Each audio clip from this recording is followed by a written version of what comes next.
용돈 남은 거를 좀 넣어가지고 지금 받은 거하고 지난달 남은 거를 용돈기 입장이 별도로 있지 않고 그냥 편지 봉투가 용돈기 입장입니다. 그래서 남은 거 1,000원, 이번에 받은 거 25,000원, 26,000원. 그러면 거기서부터 이제 자격없이 써나갑니다. 그러다가 어느 날 갑자기 은쌤아, 형찬아 용돈기 입장 보자 그러면 거기 있는 잔액하고 그 편지 봉투 안에 있는 돈하고 맞아야 됩니다. 안 맞으면 자기들 스스로가 맞춥니다. 그래서 심지어는 어느 날짜 잘 모름 500원 이렇게 적습니다.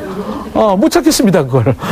그럴 수도 있죠. 근데 중요한 건 내가 갖고 있는 돈하고 그거를 맞춰가면서 내 미래에 대한 삶을 계획한다라는 게 저희 아이들한테 있다라는 거죠. 굉장히 바른 생각을 하는 것을 제가 많이 봅니다. 저희 중학교 3학년인 은세민 녀석은 어느 날 학교에 가서 오더니 이런 얘기를 합니다. 엄마, 우리 반에 굉장히 좋은 옷과 좋은 신발을 신고 다니는 애들이 있는데 걔들이 학교에 내야 될 걸 잘 못 낸대요. 급식비 이런 걸 안 내고 중학교 온 녀석들이니까 남자 녀석들은 남녀공학인데 얼마나 그렇겠습니까? 별의별 일이 많이 나갔습니다. 그러고 나서 급식할 때 이렇게 새치기 껴서 먹는다는 거죠. 엄마 나는 차라리 그렇게 좋은 브랜드 아니라도 그냥 입고 신고 그 다음에 급식비 내는 게 더 떳떳할 것 같아. 라는 얘기를 이 녀석이 학교 갔다서 하는 거예요. 중학교 3학년 녀석이. 그래서 제가 이런 용돈 교육을 시키면서 잘못 가르친 건 아니구나. 그런 생각을 하는 기회가 됐습니다. 여러분들, 이 사람들한테 여러 가지의 경쟁력이 있습니다. 여러 가지 경쟁력. 저도 이제 이렇게 사회생활 하다 보니까 이 성인으로 우리 사회에 여러 가지 경쟁력이 있죠. 영어를 외국어를 굉장히 잘하는 것도 경쟁력입니다. 그다음에 컴퓨터를 잘하는 것도 굉장히 큰 능력입니다. 컴퓨터 모르셔가지고 직장에서 어려움 당하시는 분들이 많이 있거든요. 또 제가 보기에는 회계, 이 숫자와 관련돼서 뭔가를 보고 읽을 수 있는 이런 능력도 굉장히 중요한 능력입니다. 그런데 이런 것들로 인해서 자기가 몸값을 많이 올리고 굉장히 많은 돈을 번다 하더라도 이 돈과 관련된 지혜와 지식이 없어서는 이 모든 것이 물거품이 되더라고요. 이것도 또 하나의 굉장히 중요한 경쟁력의 하나라고 생각을 하신다면 아마 여러분들이 돈과 관련된 교육도 반드시 시켜야 된다고 생각을 하실 거예요. 아무리 돈을 많이 벌어서 부자가 됐다 하더라도 돈을 못 지키기 때문에 오늘 갑자기 자기 인생이 수렁으로 빠지는 사람들도 보지 않으셨습니까?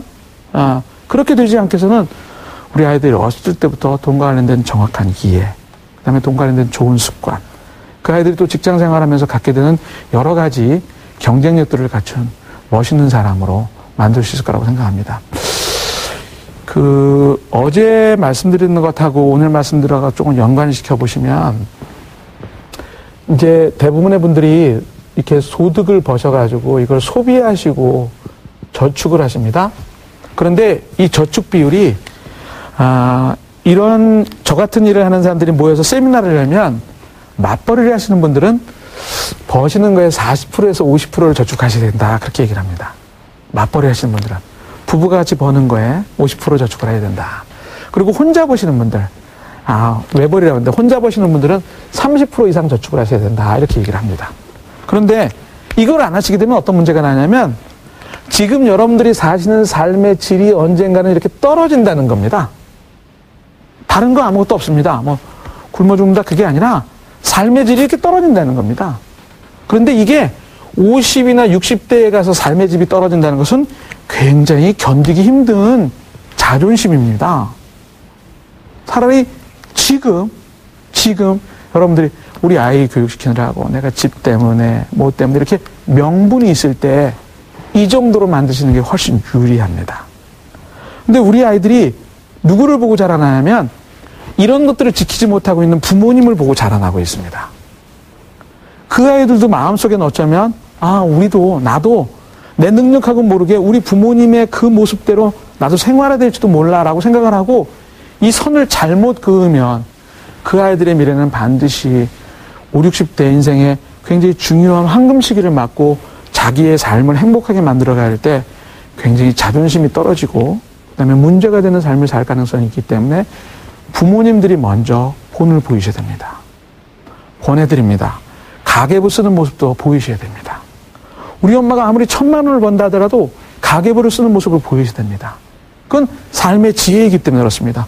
혹시 여러분들의 자녀가 진정으로 사랑하는 사람이 300만 원밖에 못 버는 사람, 200만 원밖에 못 버는 사람, 부모에 비해서 그런 사람이라고 하더라도 그 자녀는 행복해야 되기 때문에 그렇습니다. 그러기 위해서는 분명히 그 생활에 맞는 뭔가를 여러분들이 항상 보이고 본을 보이셔야 되는데, 그 본을 보이는 것하고 제가 앞에서 말씀드린 이런 굉장히 실제적인 문제들에 대해서 좀 나름대로 방법을 찾으신다면 아마 적지 않은 도움이 될 거라고 생각이 듭니다. 이것은 우리 아이들을 나중에 무기력하고 무능력하고 무감각하게 만들 수 있는 굉장히 중요한 문제이기 때문에 그렇습니다. 돈과 관련된 것은 저도 제가 40대 중반인데 벌써 제 친구들 중에 동창회에 안 나오는 사람들이 있습니다. 돈과 관련돼서 보여주고 자신이 있지 않기 때문에 그렇습니다. 그래서 나중에 돈과 관련돼서 그래 나름대로 우리의 원칙 가지고 우리의 그 행복한 삶을 꾸며갈 수 있다라고 하는 얘기는 지금서부터 가족들이 식탁에서 돈과 관련된 얘기를 자유스럽게 할 수 있을 때만 가능합니다. 혹시 남편 되시는 분께서 모르는 비자금이 있으십니까? 괜찮습니다. 그것을 남편이 알고 갖고 있는 비자금을 막 알아내려고 애쓰지 마십시오. 그게 중요한 게 아니라 우리가 과연 나년에 해외여행 갈 때 우리가 조금씩 가서 너희들은 2,000원씩 적금을 들고 아빠는 얼마씩 적금을 들어서 그래서 우리가 100만 원을 만들어서 가족여행을 어디로 가자. 1년 후에. 라고 하는 것도 어쩌면 자녀분들하고 할 수 있을 만한 얘기잖아요. 그게 굉장히 어려운 얘기는 아니지 않습니까? 그리고 먼 미래에 굉장히 어려운 얘기일 수도 있습니다. 그런 것들을 통해서 아이들한테 꿈을 주고 그 다음에 달성해서 칭찬을 해주고 엄마 아빠가 보너스를 또 한 번 주고 또 그것을 내가 왜 해야되는지 느끼고 한다면 아마 한 3년에서 5년 정도 지나고 나면 자녀분들이 이미 부자가 될 수 있는 능력은 다 갖고 있습니다. 제가 만나본 부자들은 굉장히 다양하고 굉장히 많은 노하우가 있는 게 아닙니다.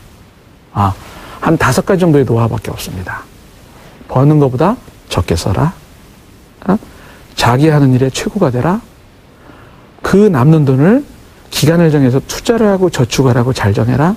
전문가를 옆에 사귀어라. 이런 몇 가지 원칙밖에 없습니다.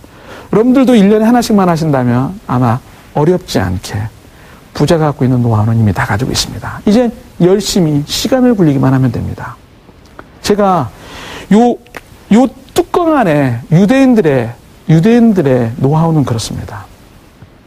요 뚜껑 안에 넣을 정도의 돈에 관련된 지식만 있으면 무일푼으로 해외에 내보내도 됩니다.